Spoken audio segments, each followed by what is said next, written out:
What's up, guys? BC coming at you with some wild breaking news, as not much can shock you these days in the pro wrestling world, it would seem. But this news is actually stunning, as R-Truth has announced he's been released from the company. R-Truth says the following: "I'm sorry to inform you all, I just got released from WWE.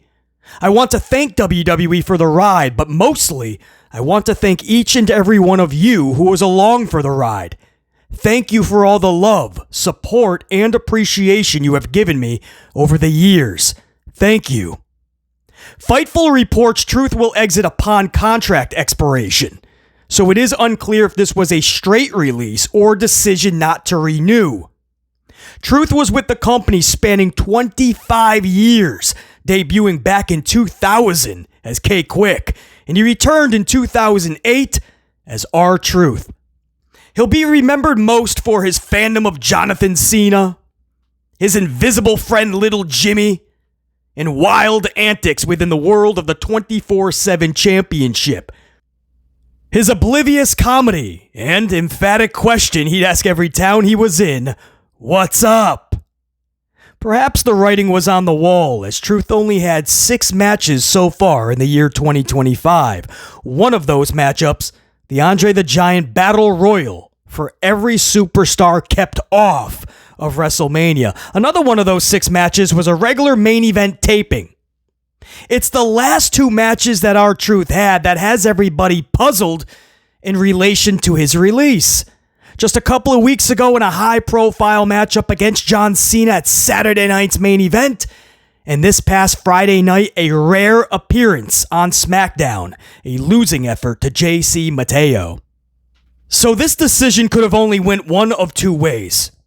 Hunter Hearst Helmsley knew in advance that he was not re-signing R-Truth at the conclusion of this current contract, or straight up releasing R-Truth, but Helmsley knew in advance, so he rushed him into this John Cena matchup to squeeze any name value, any name recognition that R-Truth still holds, squeeze that out of him in this big high-profile matchup with John Cena. If there is any value left in R-Truth, we'll give it to John Cena, right? We'll give him all that rub in this new heel persona.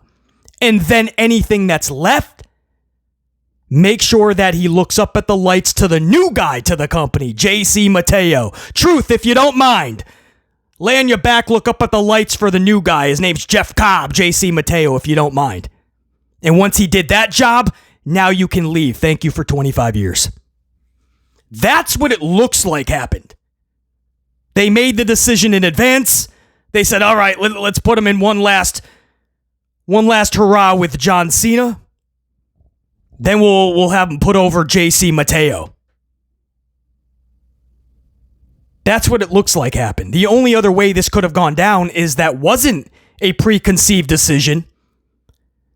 That wasn't a decision that was made in advance, and Hunter didn't like what he saw in the matchup with John Cena, or didn't like the matchup that Truth had with Mateo. Maybe he didn't like the reaction the match got. Maybe he thought that R-Truth didn't put Mateo over enough. That's the only other way this could have gone. Because highly suspicious that R-Truth out of nowhere would have had these 2 matchups. All of a sudden getting a main event with John Cena on Saturday night's main event, and then a rare, and I mean rare, appearance on SmackDown against JC Mateo. Because he's only had a few SmackDown matches the entire year so far. It's already June. I do believe it was the former, not the latter. And that this was a decision that was made in advance, and they just wanted him to job out, and they did it in 2 different ways. Job out to the legend, squeeze any name value you have, and then to the newbie. So you're also doing the deed on your way out. Either way, it doesn't make R-Truth look good at all. With a dude that has done everything this company has asked, everything and beyond, has played the clown basically for the 17-year stretch from 2008 on for sure. and chasing around Christmas trees dressed up as a garbage can. And all the antics that Vincent Kennedy McMahon had him in, and even Hunter Hearst Helmsley. Or sitting at catering until they came up with some stupid comedy that, R-Truth would be great at. And it was like the dude wouldn't say no. You got it. Whatever you need me to do. So you think they would have a little bit more respect on his way out.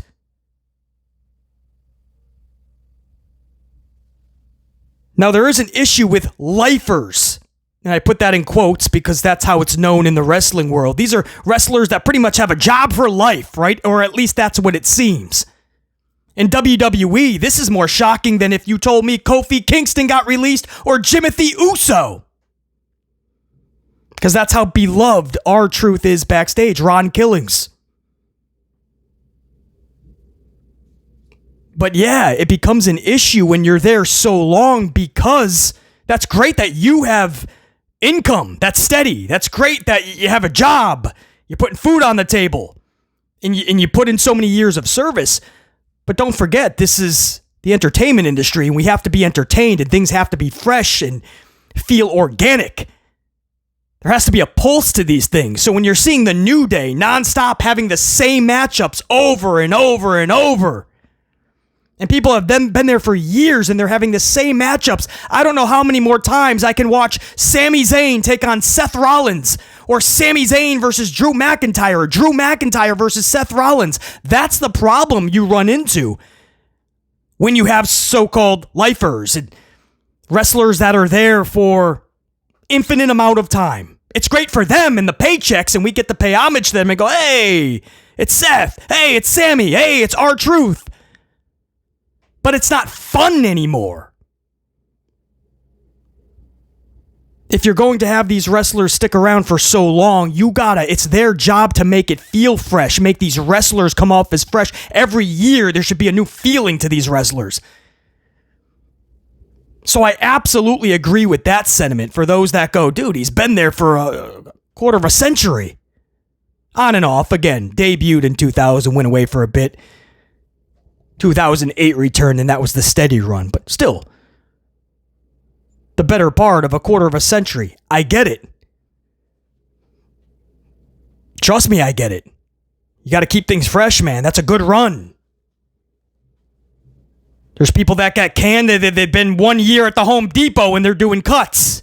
We don't feel that bad for them. I get it. But with R-Truth, there was so much untapped potential, even at 53.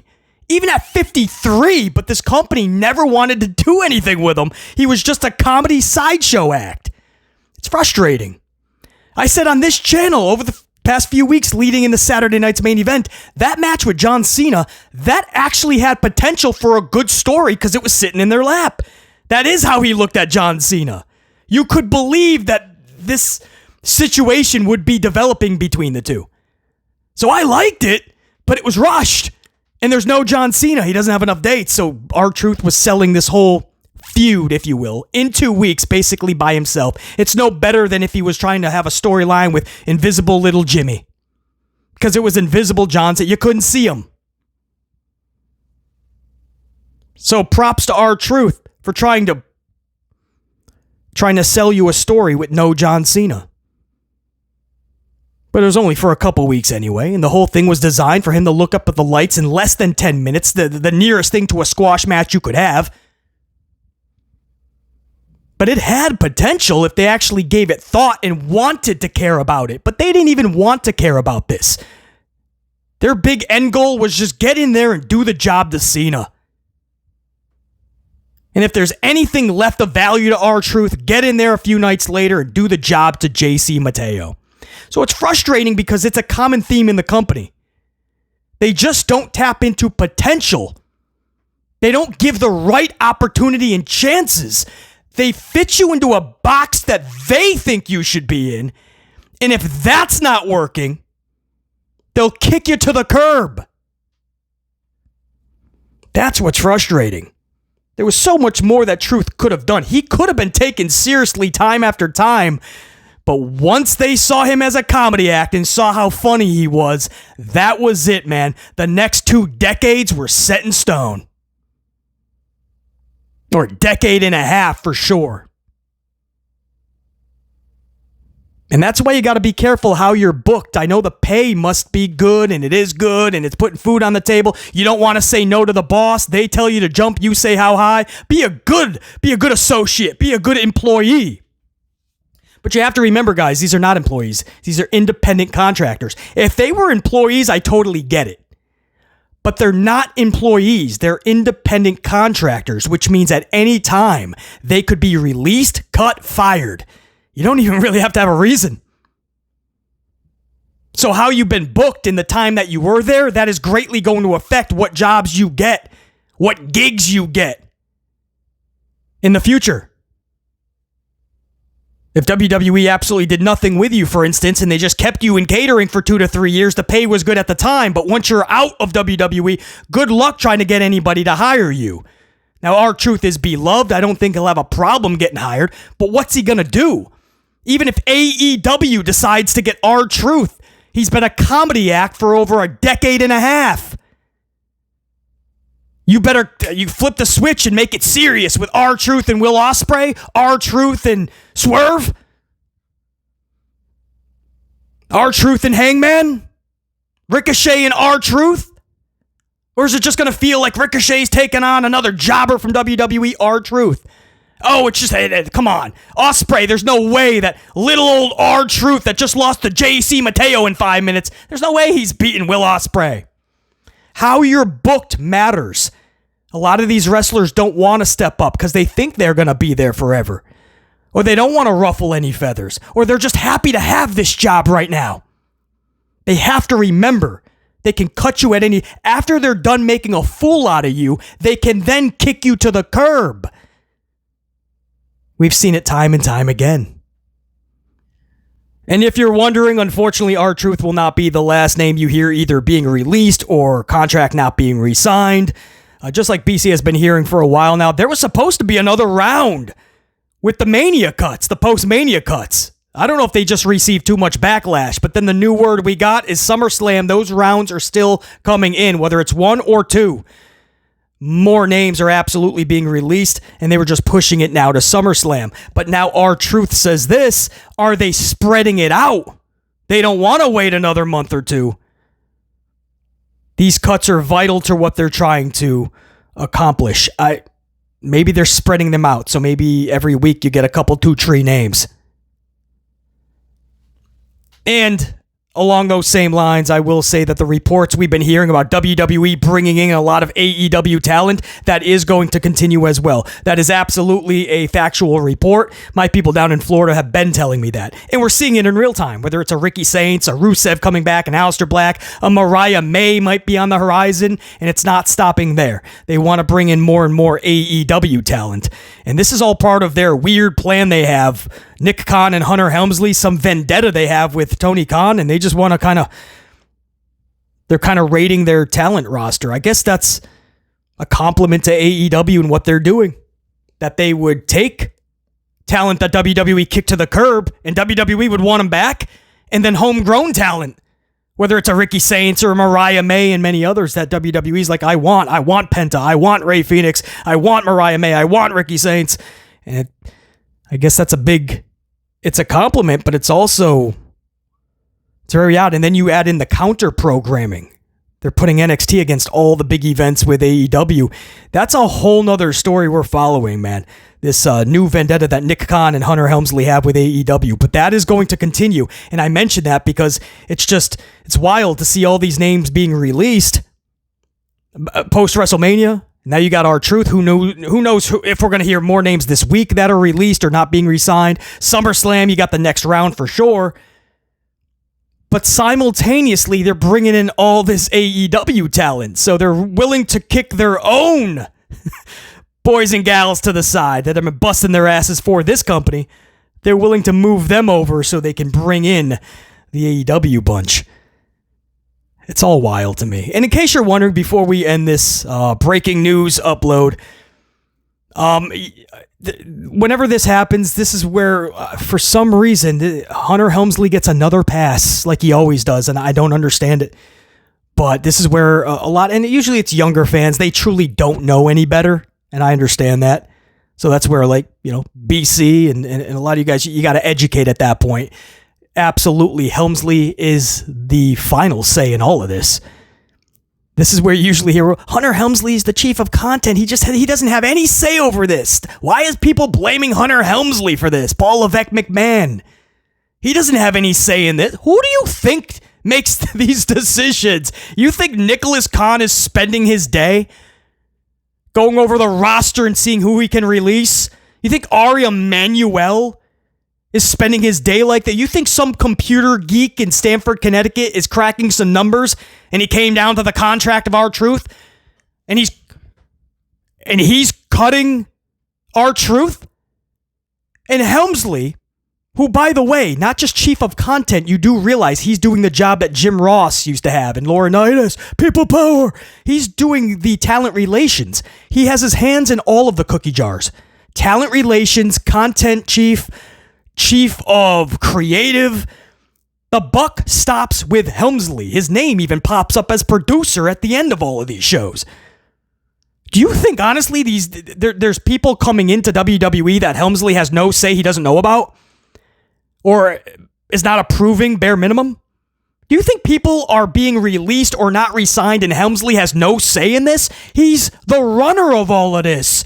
What if these people are about to be in a storyline? You can't just fire them on Triple H, Hunter Hearst Helmsley, Paul Levesque McMahon. No, the only person that would do that is Hunter Hearst Helmsley, Paul Levesque McMahon. Stop giving him a pass. It's him. When there was releases under McMahon, we all blamed McMahon, right? Sometimes it was what we call fake outrage. And sometimes you're really mind-boggled. Like, how can you release somebody you never even gave a chance? They have so much potential. They busted their ass for you, and they're just kicked to the curb? So Vince got... Everybody lit Vince up for that. But under Helmsley, all of a sudden, Helmsley has nothing to do with it, guys. Guys, over here. Yep, no, don't blame Helmsley, guys. It's TKO over here. TKO, damn it. Nerdy Nelson in Stamford, Connecticut, cracking the books. He must have saw that R-Truth was making a lot of money and he wasn't doing anything for it. You think Helmsley is not just in these meetings but not running this shit?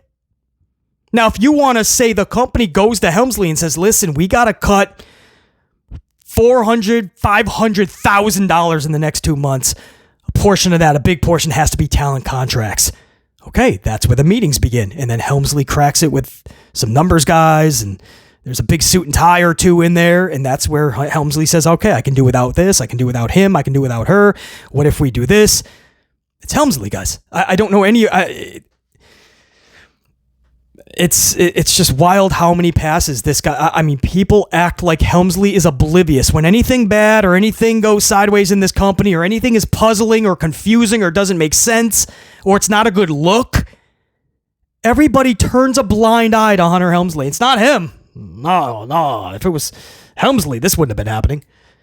And when everything is good, oh my God, Helmsley, man, is saving wrestling.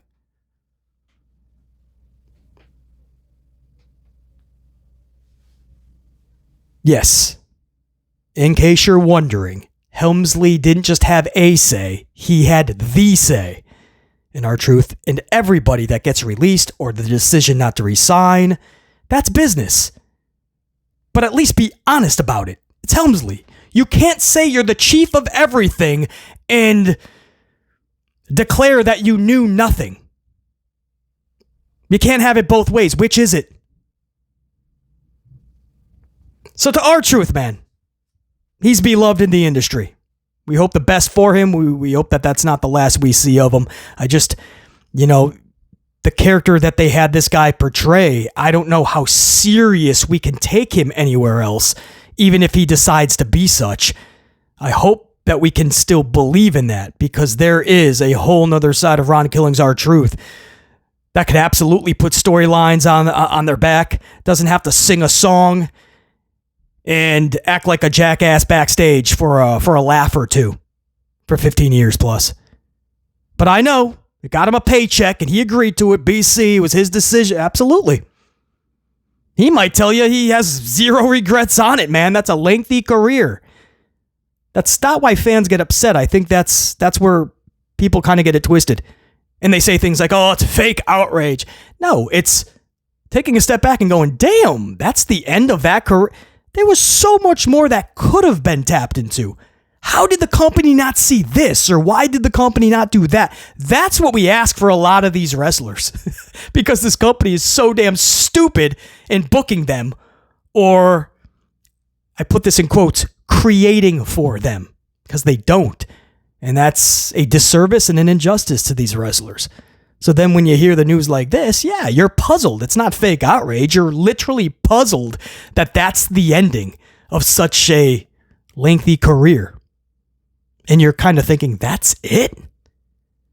But to Ron Killings, 53 years old, R-Truth, 17 straight years in that company, 25 in totality, or at least spanning 25. All the best, dude. R-Truth released as of today, June 1st, 2025.